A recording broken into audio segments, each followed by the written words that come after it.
Startup, make it happen. Halo dan selamat pagi Startup People, kembali lagi bersama dengan Putri Maharani tentunya di Startup Clinic RBTV yang bisa teman-teman saksikan setiap hari Rabu pukul 9 hingga 9.30 pagi. Dan tentunya kami akan memberikan tips terbaru nih mengenai startup di setiap minggunya.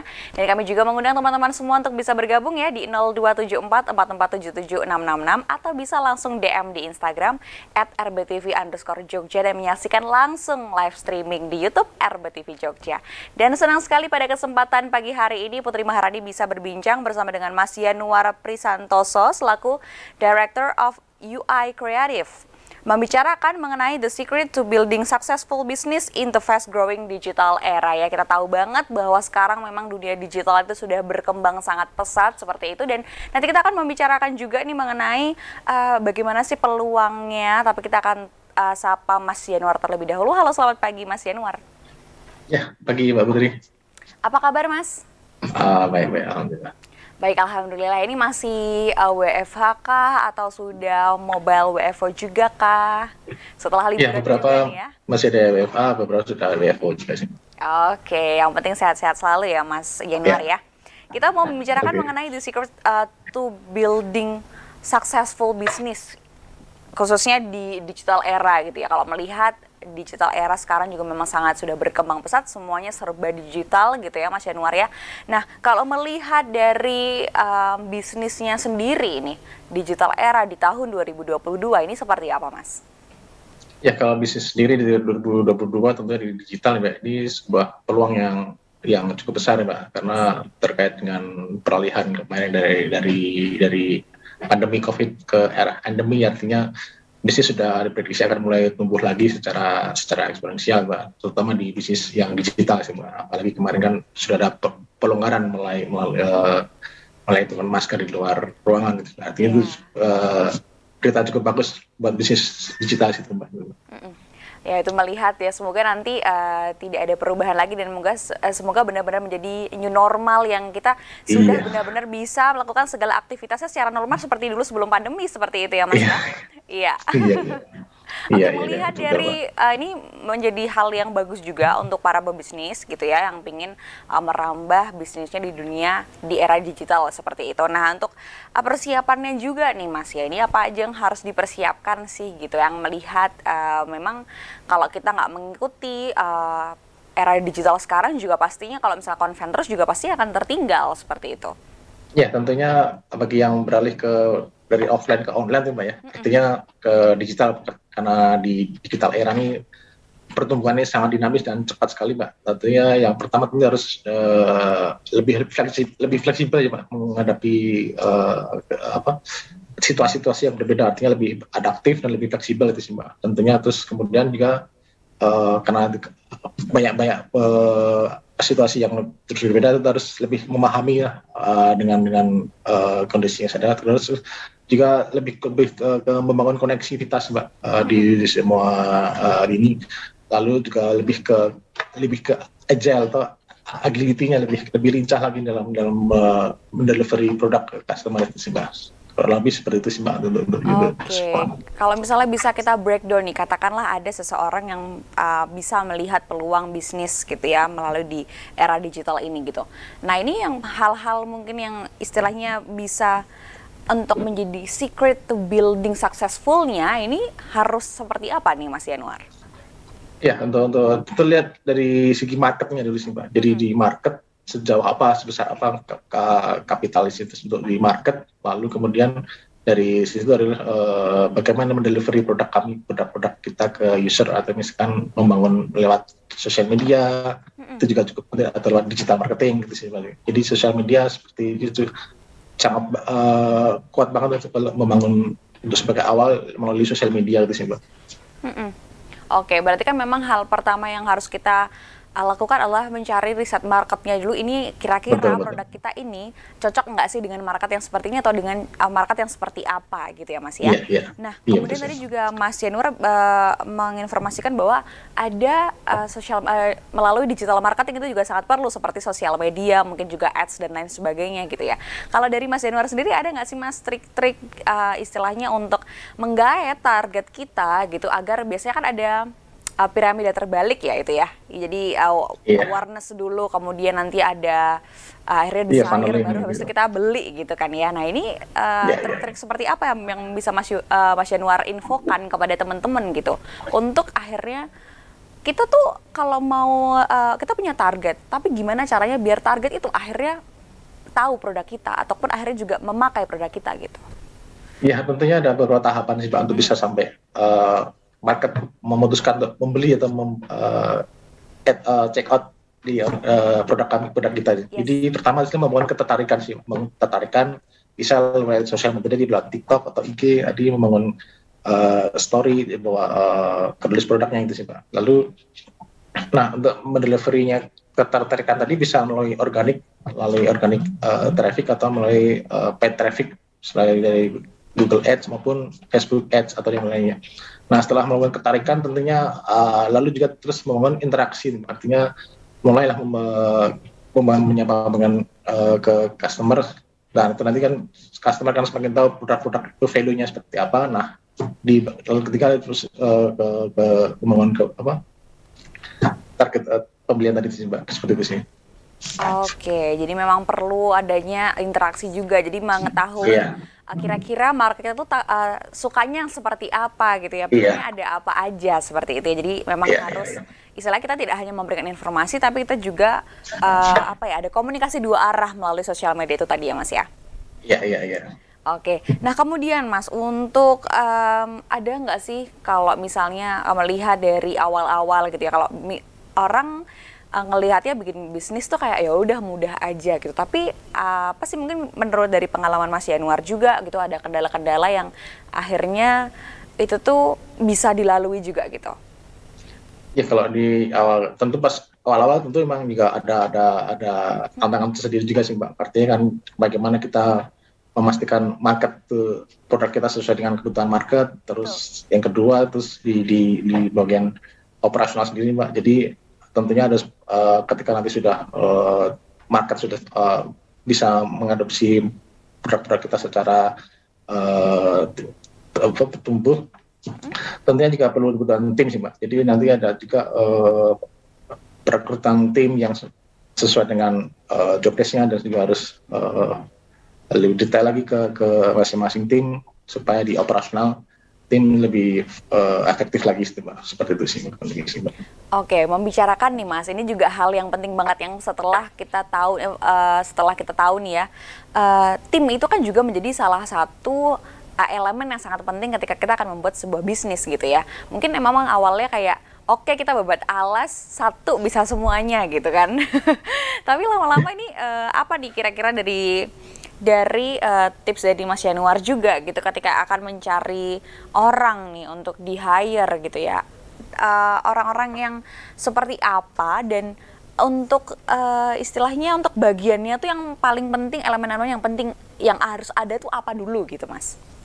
Nah sebelum ke itu tentunya lebih ke fundamental lagi sih Mbak. Artinya ketika kita sudah mencari tim, tentunya yang paling utama adalah tim itu harus sesuai dengan culture di perusahaan kita yang kita buat gitu Pak. Meskipun masih kecil, tentu kita sudah mendefine dulu sih Pak, culture kita tuh seperti apa. Misalkan katakanlah budaya yang akan kita bangun tuh seperti apa. Nah nantinya itu kita harus terapkan juga ke calon tim yang akan join atau bekerja sama dengan kita sih Mbak. Itu yang pertama tuh. Terus yang kedua, dalam pemilihan tim tentu kan ada divisi-divisi lainnya tuh Mbak. Betul. Nah itu dibuatkan job desk-nya sedetail mungkin dan sejelas mungkin supaya nanti tahu apa yang harus dikerjakan sih Mbak. Nah nanti itu juga proses rekrutmen. Dan nanti setelahnya sudah masuk untuk ada proses onboarding sih Mbak. Artinya supaya ketika tim barusan masuk ke company kita, kan pasti bingung nih ya harus ngapain, harus sesuai apa. Nah itu ada proses onboarding paling nggak untuk seminggu atau 2 minggu awal, proses onboarding pola flow bagaimana perusahaan kita bekerja gitu sih. Itu yang untuk bisa memastikan tim kita bisa lebih efektif lagi untuk membangun perusahaan kita itu. Oke, luar biasa. Jadi memang melihat harus timnya ini juga harus kuat juga, harus tahu betul ya dia ini tuh istilahnya job desk-nya berperannya sebagai apa gitu ya Mas ya. Nah, kalau untuk inovasi sendiri Mas, ini kan juga berhubungan erat dengan digital era gitu ya. Kalau misalnya kita yang awal mulanya misalnya oke, selling produk offline gitu ya. Sekarang semuanya harus online gitu. Nah ini ada tips nggak sih dari Mas Yanuar gitu untuk inovasi-inovasi di era digital ini tuh seperti apa gitu. Jadi mungkin teman-teman sekarang yang lagi pusing mungkin kayak aduh aku tuh kayaknya udah ketinggalan zaman nih, harus ikut berkembang di digital era nih. Nah ini ada tips nggak Mas? Kalau untuk itu sih itu sih Pak, kita harus mengukur. Jadi ada 4 tahapan sih Pak untuk mengukur. Jadi untuk supaya kita bisa mau masuk ke market apa gitu, kita tentukan dulu sih Pak. Kekuatan kita di apa gitu sih. Paling apakah kita lebih kuat di sumber daya atau lebih kuat di marketing. Terus lalu kita nah situlah kita tonjolkan kekuatan kita. Terus yang kedua adalah kelemahan gitu Pak. Jadi dari kelemahan kita harus tahu kelemahan kita apa saja. Nah nanti itu bisa kita sinergi atau kita bisa bermitra dengan partner gitu yang menutupi kelemahan kita. Terus kemudian yang ketiga adalah peluang sih Pak. Peluang apa sih yang harus dari kita yang harus supaya bisa menumbuhkan secara finansial keuntungan gitu. Yang ketiga kita harus melihat ancaman juga sih. Keempat kita harus lihat ancaman dari eksternal gitu sih. Nah itu harus nanti bisa kita ke partner dulu. Terus yang keempat sih. Jadi yang paling penting adalah punya harus lebih fleksibel lagi dari informasi gitu. Oke, baik. Nanti kita akan masih akan membicarakan mengenai the secret to building successful business in fast growing digital era nih Mas. Tapi kita akan jeda terlebih dahulu karena ini juga sangat seru sekali. Jadi Startup People jangan kemana-mana, tetap bersama kami tentunya di Startup Clinic RBTV.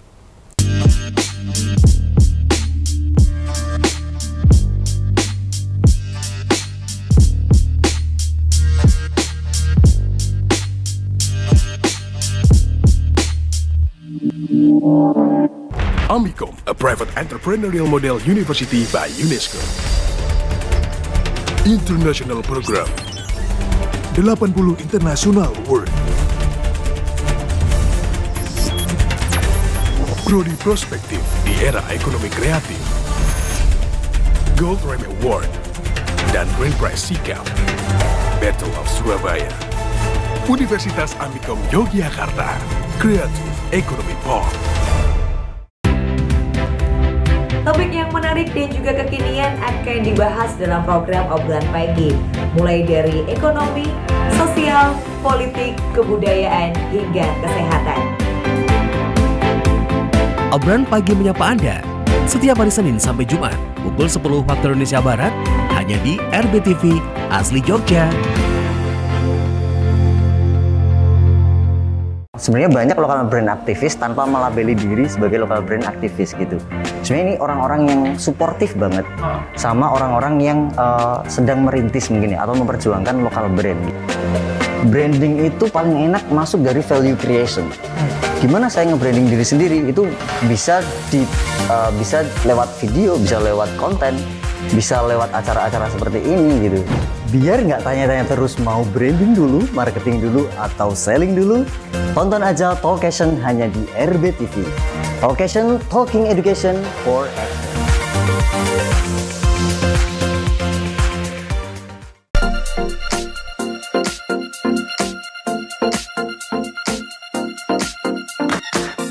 Memakai masker di setiap kegiatan.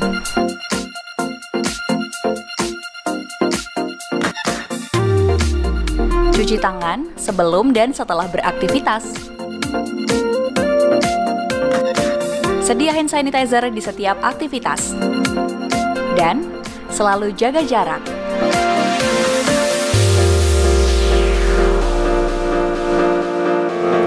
Lindungi diri dan tetap patuhi protokol kesehatan.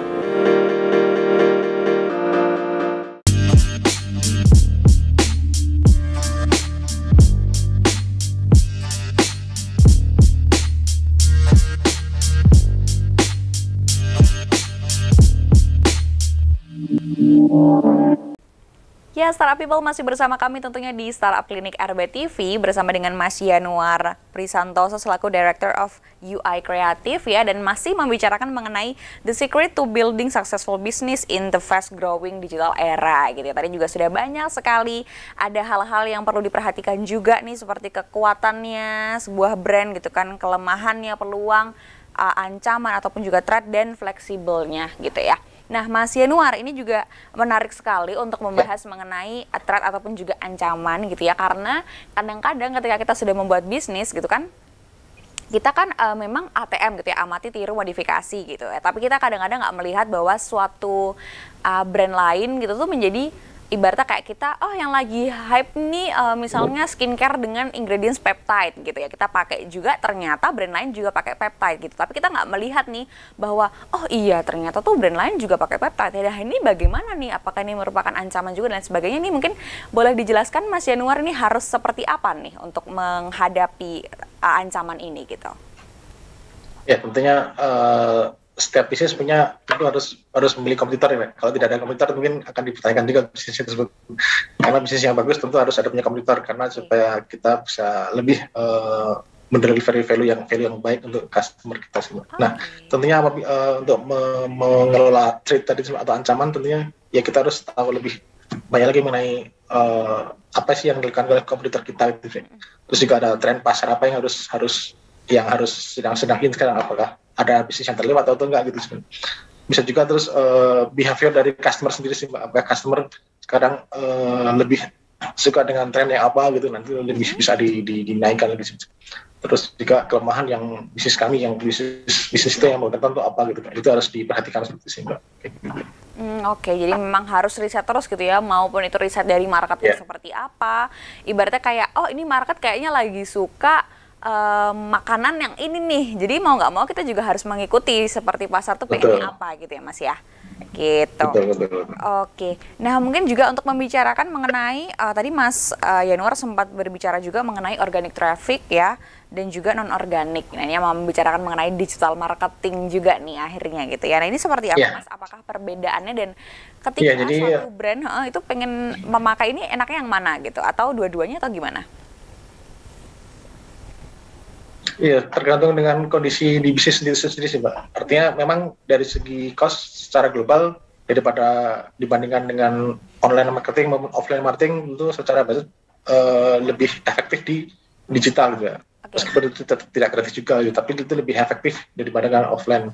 Nah, di digital marketing biasanya kita ada berbagi dua sih, ada yang organik, ada yang non organik. Jadi yang non organik itu lebih ke paid traffic gitu sih. Jadi kalau organic traffic itu lebih kita membangun authority supaya kita lebih Google friendly atau ramah Google, artinya ketika di mesin pencarian tuh akan menjadi di halaman pertama gitu. Jadi nanti itu salah satunya adalah mengoptimalisasi website atau aset-aset digital kita yang ada gitu sih Mbak.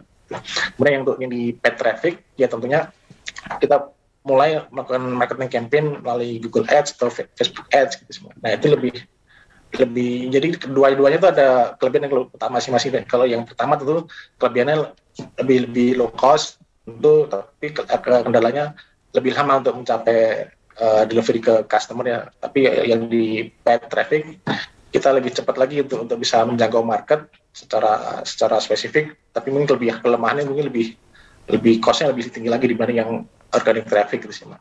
Nah nanti mungkin bisa disesuaikan dengan sejauh apa bisnis yang sekarang di kondisi di internal gitu sih. Oke.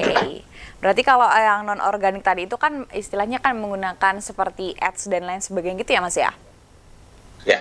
Oke. Nah kan kadang-kadang kita sebuah brand gitu kan pasti punya apa ya istilahnya batasan gitu, punya kayak oke, budgetnya segini nih untuk kita digital marketing, melalui sosial media dan lain sebagainya gitu ya. Nah ini kadang-kadang tuh kita melihat dari resultnya atau hasilnya itu kadang-kadang kayak aduh ini sepertinya boncos deh gitu. Ada nggak sih tips dari Mas Yanuar juga gitu biar kayak sekiranya kayak oh ini tuh kita harus pasang targetnya di sini gitu kan, karena kebanyakan customer kita di sini gitu dan lain sebagainya. Ini ada nggak sih Mas mungkin tips-tips juga jadi buat para bisnismen? Iya ada beberapa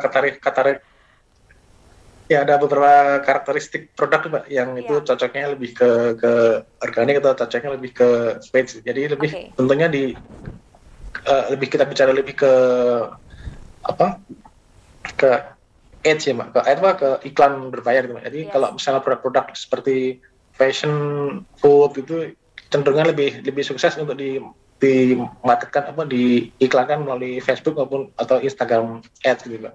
Tapi misalkan produk-produk yang by needs atau yang kita memang tertarget itu lebih ke di Google Ads Mbak. Seperti misalkan katakanlah kita perlu buku merek apa gitu. Nah itu lebih ke Google Ads Mbak. Kalau misalkan fashion, makanan gitu lebih yang berbasis interest itu lebih ke Facebook atau Google, Instagram Ads gitu. Seperti itu sih. Oke, jadi memang kita harus benar-benar mengetahui istilahnya kayak produk kita ini tuh kira-kira lebih enak diiklankan tuh di mana, seperti itu ya Mas ya? Iya, betul. Nah Mas, selanjutnya juga nih kan customer itu kan juga menjadi sebuah elemen yang penting gitu ya, kayak ibaratnya pembeli adalah raja gitu ya. Nah ini gimana sih, ada nggak hal-hal khusus untuk kita tuh treat customer biar istilahnya customer itu kadang ada kayak misalnya contohnya saya gitu ya, belanja di suatu brand gitu tuh hanya karena adminnya tuh sangat ramah gitu. Sekali beli ternyata adminnya ramah, jadi kita kayak pengen beli terus. Nah ini seperti apa Mas untuk kita tuh sebenarnya sebuah brand untuk men-treat customer gitu?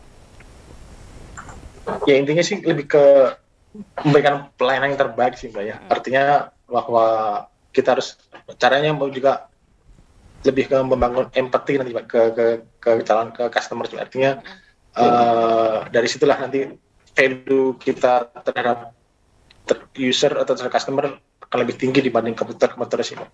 Ini yang paling penting adalah membangun empati terhadap customer. Artinya ketika nanti kita membangun empati, itu akan tercipta lagi fitur-fitur apa sih yang sekali lagi dibutuhkan oleh customer kita sih Pak. Nah caranya itu dengan cara berempati atau seperti itu sih Mbak, supaya jadi user tidak hanya sekedar membeli tapi juga bahagia dengan produknya yang dibeli tadi itu sih.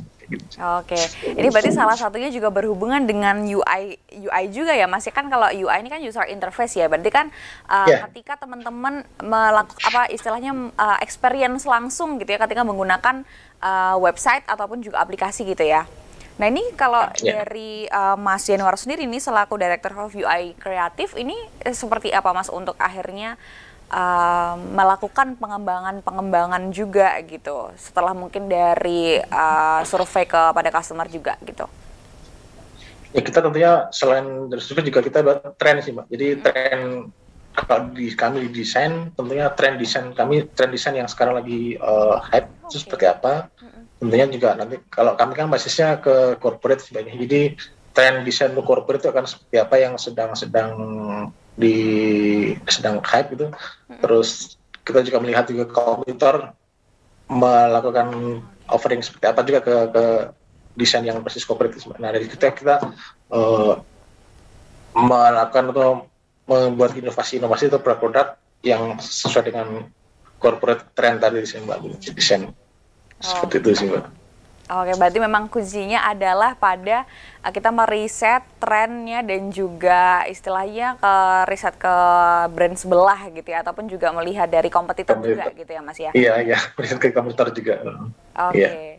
Nah mungkin ada tips-tips juga Mas lainnya yang belum disebutkan gitu untuk kepada teman-teman gitu mengenai. Ya pada dasarnya untuk bisa grow up secara efektif kita kira tentu yang pertama adalah inovasi dulu tadi. Inovasi bagaimana juga adalah sebuah kunci dari semua, termasuk untuk inovasi menghasilkan gagasan baru, untuk inovasi dan kemampuan juga mewujudkan gagasan tadi itu Mbak, dan juga kemampuan untuk menghasilkan value kepada customer. So, yang kedua adalah dari sisi marketing Mbak. Jadi bagaimana dari hasil inovasi tadi yang sudah kita create, kita produksi, kita delivery ke user secara masif. Jadi tadi marketing jadi kita mulai membangun ketertarikan, terus membangun interaksi, terus artinya terciptalah dengan selling gitu. Dan juga jangan lupa juga tentu pelayanan terbaik, artinya berempati juga dengan customer supaya customer tidak hanya beli saja tapi juga dia puas atau bahagia dengan produk yang dibeli tadi. Seperti itu sih. Betul-betul, karena kadang ada beberapa yang ketika ini pengiklanannya kontennya sudah sangat bagus tapi mungkin dari segi pelayanannya kurang gitu kan, juga orang-orang pasti enggan untuk membeli kembali seperti itu ya Mas. Betul. Banyak elemen-elemen yang sangat harus diperhatikan gitu ya. Oke. Mas, mungkin aku pengen tanya lagi nih mengenai UI juga gitu kan. Nah, kalau misalnya kita kan istilahnya experience membeli di barang di suatu website gitu ya, itu kan pasti kita juga aduh ini enak banget nih, cuma tinggal misal one step shopping gitu, one stop shopping gitu kan, cuma kayak tinggal klik selesai gitu. Nah, ini kalau untuk Mas Yanuar sendiri, seberapa penting sih sebenarnya UI ini untuk menggait customer gitu? Ya, biasanya kita kalau di digital divert tuh tidak terlalu banyak tahapan untuk mencapai ke checkout nih Mbak. Biasanya maksimalnya 3 sih Mbak. Jadi kami juga 3 tahap sih Mbak. Jadi akses ke websitenya, terus pertama akses ke websitenya, kedua melakukan pencarian di websitenya, terus ketiga setelah ketemu hasil pencarian proses checkout. Jadi ada 3 tahap sih Mbak paling untuk supaya kita sukses di penjualan secara online gitu. Jadi tidak terlalu banyak tahapan, maksimal 3 tahapan itu supaya user juga langsung, karena kalau terlalu banyak tahapan juga ketika dia tahan berapa mungkin ada distraction di tempat lain, dia jadi meninggalkan tahapan tersebut dan tidak jadi lakukan closing atau di pembelian itu sih Mbak. Betul Mas, karena kadang-kadang kalau misalnya kita lagi belanja tapi tahapannya banyak gitu ya, itu kadang-kadang banyak kayak ngisi nama, habis itu masih step lagi, selanjutnya masih step lagi, belum nanti harus apa segala macam gitu ya. Tapi Mas, kadang-kadang kan ada sebuah website gitu ya, sih misalnya nggak usah login juga udah bisa langsung belanja gitu. Nah, tapi kadang-kadang ada yang harus kita tuh punya akun nih untuk kita tuh berbelanja. Nah, ini sebenarnya kalau dari sisi Mas Yanuar sendiri gitu, enaknya gimana sih? Karena kan kadang-kadang aku juga bete gitu ya Mas, kalau misalnya aduh kenapa sih harus buat akun dulu gitu. Tapi apakah sebenarnya membuat akun itu tuh penting, atau kayak hanya sekedar mungkin dari sisi brandnya tuh pengen punya datanya aja gitu? Ya, kalau memang dari sisi brand cukup penting juga, tapi dari sisi customer cukup agak mengganggu itu Mbak. Tapi akan disiasatinya dari brand, nanti integrate ke akun sosial media atau akun Gmail bisa untuk mempersingkat waktu atau misalnya tahapan melakukan proses order sih Mbak. Jadi nanti cukup dengan, jadi kan untuk brand atau e-commerce yang baik seharusnya juga melakukan konektivitas dengan sosial media. Jadi user ketika nanti melakukan belanja sudah tidak harus register secara dari awal, tapi cukup menggunakan akun sosial media tadi untuk melakukan login itu sih Mbak. Itu lebih efektif lagi untuk melakukan memangkas tahapan sampai ke closing itu sih Mbak. Oke, jadi memang istilahnya kayak lebih efektif begitu ya Mas ya untuk melakukan tahap-tahap check out tadi gitu ya. Nah, ini kan juga Mas Yanuar itu kan selaku Director of UI Kreatif juga nih, pasti otomatis berhubungan dengan konten juga nih ya Mas ya. Nah, kalau menurut Mas Yanuar sendiri, seberapa penting sih konten untuk ibaratnya kayak istilahnya meng-guide customer juga, dan mungkin juga bisa sekaligus Mas Yanuar memberikan closing statement nih, ataupun juga ada tips sekali lagi yang bisa dirangkum kepada teman-teman semua pada pagi hari ini. Ya, konten cukup penting ya. Jadi konten seperti aset digital sih Mbak ya. Jadi konten itu nanti kan akan di capture oleh mesin pencari supaya membangun authority atau membangun trust di digital. Atau dalam hal ini kita bisa membangun trust di mesin pencari gitu Mbak. Artinya konten cukup penting Mbak, itu konten secara teks maupun secara audio visual gitu Mbak. Terus untuk yang closing statement mungkin ya terus Mbak, inovasi jangan terus berhenti, karena di digital era sangat dinamis sekali pertumbuhan gitu sih. Oke, baik, jadi memang jangan lupa untuk terus berinovasi kalau pengen bertahan di dunia di era digital ini gitu ya Mas Yanuar ya. Baik Mas Yanuar, terima kasih sekali atas sharing-sharingnya hari ini, sangat seru sekali. Semoga kita next bisa ngobrol-ngobrol lagi, dan buat Startup People juga terima kasih banyak sudah menonton. Kita akan bertemu lagi minggu depan. Jadi Putri Maharani pamit, selamat pagi dan sampai jumpa. Startup, make it happen. Bye-bye.